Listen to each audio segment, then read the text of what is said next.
Assalamualaikum warahmatullahi wabarakatuh. Saya Suci Septrianti, NIM 2019-14351. Saya berasal dari kelas 3M PGSD Universitas PGRI Palembang. Pada kesempatan kali ini, saya akan membahas materi tentang perpindahan kalor atau panas. Secara umum, ada 3 jenis perpindahan kalor. Pertama, konduksi, konveksi, dan radiasi. Apakah kalian tahu apa itu konduksi, apa itu konveksi, dan apa itu radiasi? Baiklah, kita akan membahas bersama-sama apa itu konduksi, konveksi, dan radiasi. Saat kita menyetrika, setrika yang panas bersentuhan dengan kain yang kita setrika. Kalor berpindah dari setrika ke kain. Perpindahan kalor seperti ini disebut dengan konduksi. Nah, bagaimanakah proses perpindahan kalor secara konduksi itu? Konduksi adalah perpindahan kalor melalui zat padat tanpa disertai perpindahan partikel-partikel zat. Sebatang logam yang dipanaskan pada salah satu ujungnya, sedang ujung yang lain kita pegang, maka akan terasa panas karena kalor berpindah dari ujung yang dipanaskan ke ujung kita pegang. Perpindahan kalor secara konduksi terjadi karena partikel-partikel pada ujung yang dipanaskan bergetar lebih cepat sehingga dapat menabrak partikel di depannya dan memberikan energi sebagian. Akibatnya partikel yang tertabrak bergetar lebih cepat dan menabrak partikel di depannya lagi. Kejadian ini terus-menerus terjadi selama zat padat tersebut dipanaskan. Berdasarkan daya hantar panas, zat dikelompokkan menjadi konduktor adalah zat yang mudah menghantarkan panas, contoh besi, aluminium, tembaga, dan lain-lain. Isolator, zat yang sukar menghantarkan panas, contoh air, udara, plastik, ebonit, kayu, karet, dan lain-lain.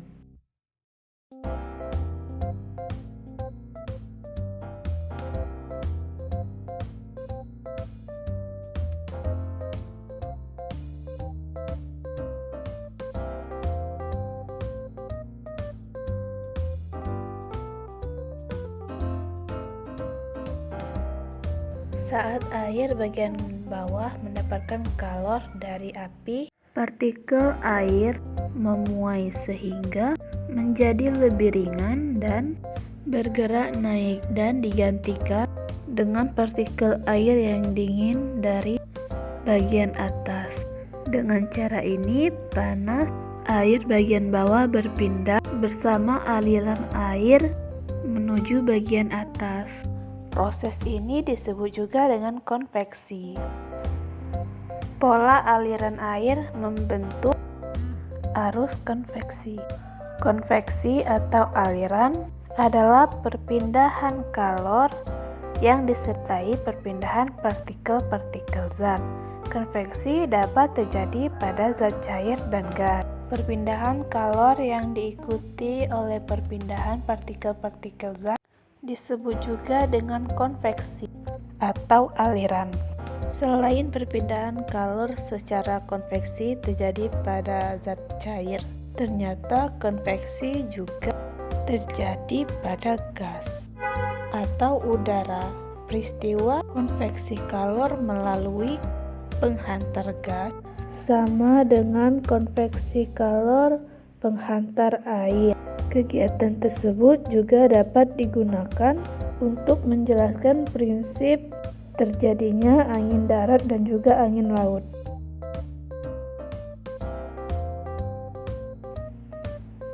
Angin darat terjadi pada malam hari dan berhembus dari darat ke laut.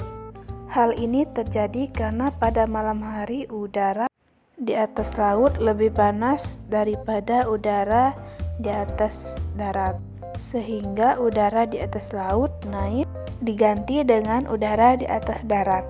Maka terjadilah aliran udara dari darat ke laut. Angin darat dimanfaatkan oleh nelayan menuju ke laut untuk menangkap ikan. Angin laut terjadi pada siang hari dan berhembus dari laut ke darat. Hal ini terjadi karena pada siang hari, udara di atas darat lebih panas daripada udara di atas laut. Sehingga udara di atas darat naik digantikan dengan udara di atas laut. Maka terjadilah aliran udara dari laut ke darat. Angin laut dimanfaatkan oleh nelayan untuk kembali ke darat setelah mereka menangkap ikan.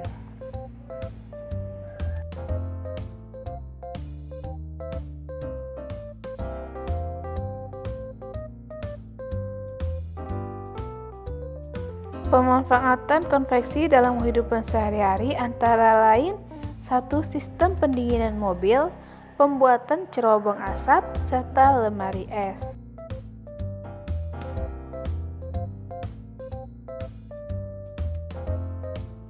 Radiasi adalah perpindahan kalor tanpa melalui zat perantara. Contohnya adalah panas matahari yang sampai ke bumi, atau panas api unggun sampai kepada orang yang berdiam di sekitarnya. Lalu bagaimanakah energi kalor matahari sampai ke bumi?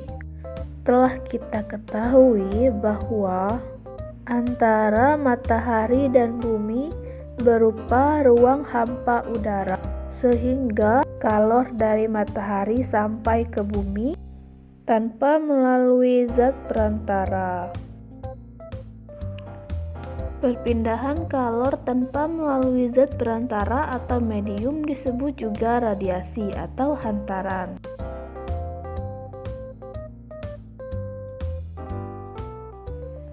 Contoh perpindahan kalor secara radiasi, misalnya pada api unggun pada saat kita berkemah.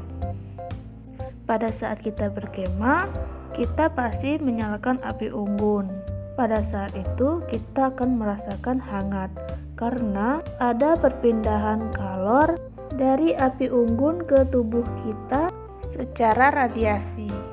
Walaupun di sekitar kita terdapat udara yang dapat memindahkan kalor secara konveksi, udara merupakan penghantar kalor yang buruk. Jika antara api unggun dan kita diletakkan sebuah penyekat, ternyata hangatnya api unggun tidak dapat kita rasakan lagi. Hal ini berarti tidak ada kalor yang sampai ke tubuh kita karena terhalang penyekat tersebut.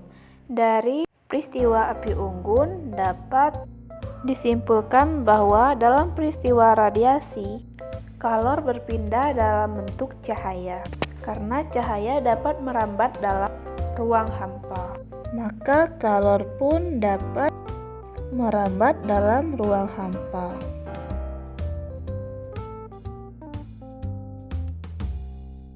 Radiasi kalor dapat dihalangi dengan cara memberikan penutup atau penyekat yang dapat menghalangi cahaya yang dipancarkan oleh sumber cahaya. Kalor berpindah dari matahari ke bumi melalui ruang hampa karena tidak ada zat perantara. Perpindahan kalor tersebut tidak mungkin secara konduksi atau konveksi.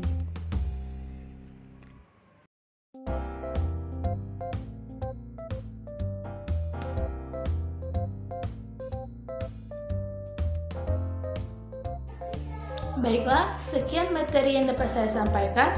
Lebih kurang saya mohon maaf. Pada Allah mohon ampun. Saya akhiri dengan wabillahi taufiq wal hidayah. Wassalamualaikum warahmatullahi wabarakatuh.